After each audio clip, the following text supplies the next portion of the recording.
बहरा ना जाए। तो तोरे बदे वहाँ मचान छनवाई हम।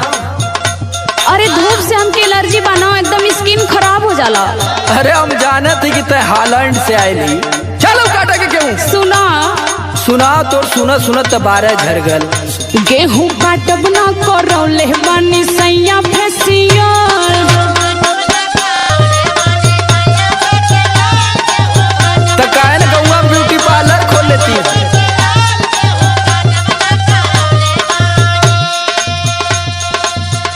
राशन लेके आइब कार्ड बनावले बीपीएल। राशन लेके आइब कार्ड बनावले बीपीएल। गेहूं काटब ना करौले बानी राजा फेसियल।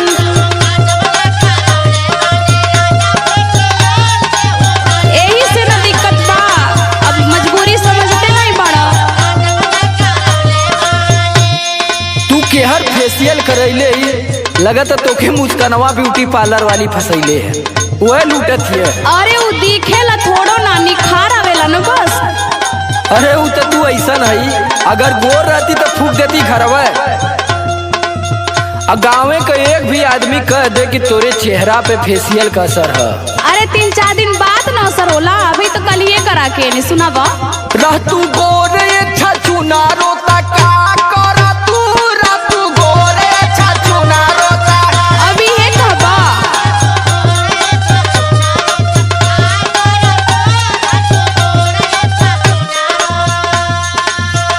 पोती पाउडर जब ना खरा हजार कर तू, पोती पाउडर जब ना खरा हजार कर तू। रातू गोरे छछु ना रोता का कर तू, रातू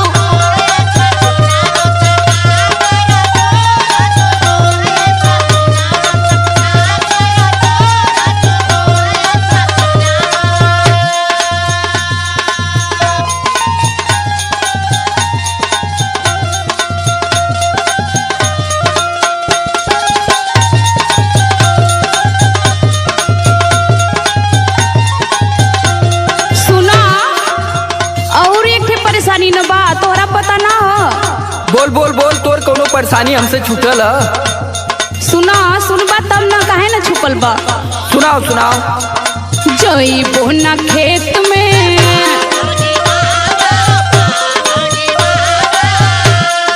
बबुआ बा पेट में। सगरों में अनारू कुल जाती तो ही के ज्यादा ना डोकी लगत है।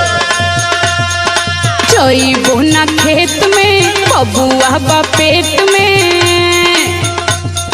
लड़ा चाहे कुछ करा पहिला रियल। लड़ा चाहे कुछ करा पहिला रियल। गेहूं काटब ना करौले बानी पिया फेसियल।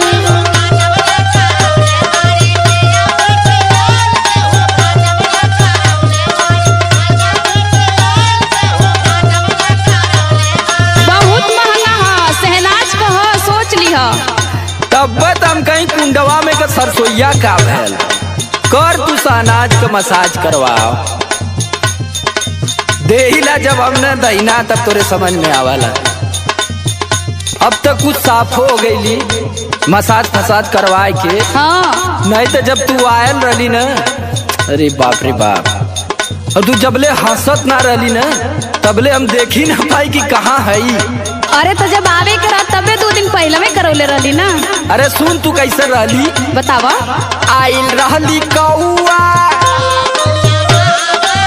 ढेर मत बोला। मारत बाड़ू भौआ। आइल रहलू कौआ, मारत बाड़ू भौआ।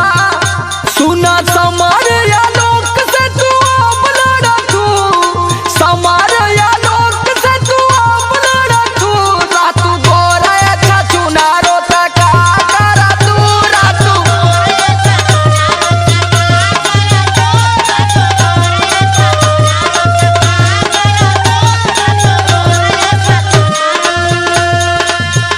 गेहूं काटब